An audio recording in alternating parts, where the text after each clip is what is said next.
দেখবেন তাদের জানাজা করা শ্মশানে পড়াবেন। কথা বলেন, যদিও মুসলমান ওই মুসলমানের কাম নাই। আল্লাহ বলছে আমার কোরআনকে বন্ধ করতে চেয়েছে, কোরআনের মাহফিল তারা বন্ধ করেছে, আমার এই কোরআনের নূরকে তারা বন্ধ করেছে, ওরা কাফের। আর কাফের মারা গেলে জানাজা করা 100% জায়েজ নাই, জায়েজ নাই, জায়েজ নাই। ফতোয়া দিয়ে গেলাম কালকে মুফতি সাহেবদের কাছে শুনি নিয়ে। কথাটা বুঝতে পারছেন? এখন কোরআনের মাহফিল বন্ধ করেছিল কারা? কথাটা বুঝতে পারছেন? আমার ভাইয়েরা, পুরুষ ফিরাউন ছিল মিশরে, কথা ঠিকই না? পুরুষ ফিরাউন, আর আমাদের দেশে ছিল 15.5 বছর লেডিস ফিরাউন। চ্যানেলটি সাবস্ক্রাইব করে আমাদের সঙ্গেই থাকুন। কথা বলেন, কি ফিরাউন? লেডিস ফিরাউন। দিল্লির মাল দিল্লি চলে গেছে, আমাদের আর কোনো টেনশন নাই। দিল্লির পোড়া দিল্লি চলে গেছে।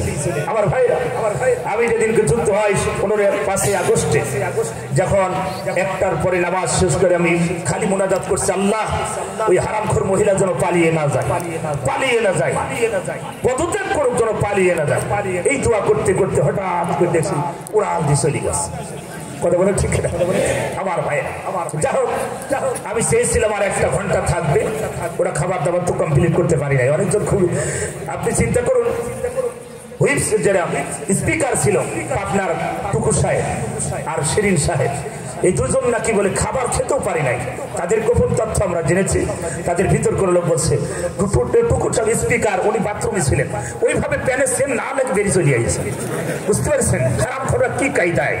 আল্লাহর মার জন্মের মার। কথা বলে ঠিক না ভাইয়েরা?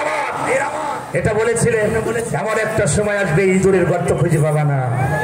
কথা বলা আমার ভাইয়েরা, চিন্তা করুন। শেষে মনে করলাম আল্লাহ, আমার বন্ধুরা বারবার বলছে দোস্ত চারিদিকে আমরা লক্ষ লক্ষ জনতা। আমার ভাইয়েরা, আমার মনে হয় আর 1 ঘন্টা থাকলে গণভবন আর গণভবন থাকতো না, গণকবরে পরিণত হয়ে যেত। কথা বলে ঠিক না?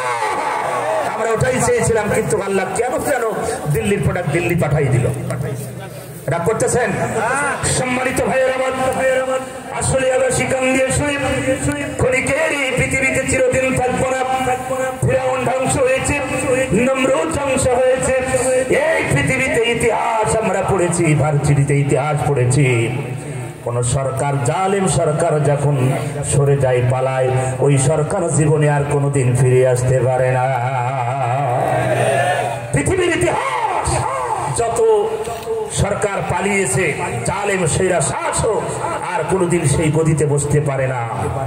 আমরাও দোয়া করি আল্লাহ যেন ওকে বিশ্বাস করে দেয়। কথা বুঝতে পারছেন? কারণ ও নাপাক মানুষ আসলে আবার বাংলাদেশ নাপাক হয়ে যাবে। কথা বলেন, ফিরাউন লেডিস ফিরাউন। কি ফিরাউন? লেডিস ফিরাউন। কোরআনের মাহফিলের অনুমতি চালু করেছিল এই হারামখোরের দলেরা। আমার দেশের প্রশাসন ছিল 60% ওসি ছিল ডাইরেক্ট হারামখোর। কি খোর? ডাইরেক্ট হারামখোর। 60% ওসি ছিল হারামখোর, 40% ভালো ছিল, 40% পুলিশ ছিল এক ডাইরেক্ট হারামখোর। ওই লেডিস ফিরাউনকে বাঁচানোর জন্য তারা সব কিছু করেছে। কথা বলে ঠিক না? সবার আশুলিয়ার ইতিহাস শত শত মানুষকে হত্যা করেছে। কথা বলে ঠিক না? এই জন্য আমার ভাইয়েরা সময় নেই, ক্ষণিকের এই পৃথিবীতে চিরদিন থাকবো না, সবাই কবরে যাত্রী হয়ে যাব।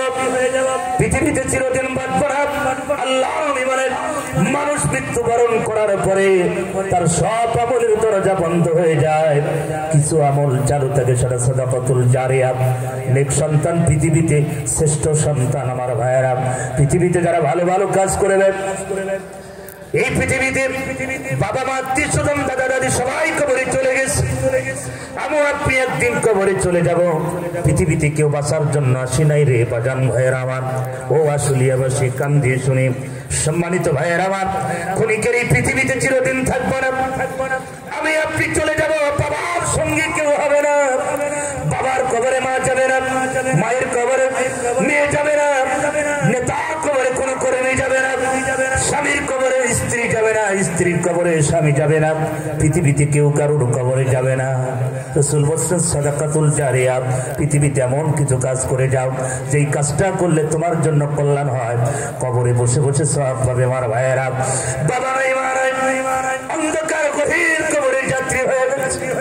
ওই বাবা আর কোনোদিন ফিরে আসবে না, মা ফিরে আসবে না, আশুলিয়াবাসী কান্দি শুনি বাবা চলে গেল, মা চলে গেল অন্ধকার গহীন কবরে। আপনিও একদিন চলে যাব ওই অন্ধকার গহীন কবরে। কিয়ামত পর্যন্ত থাকা লাগবে।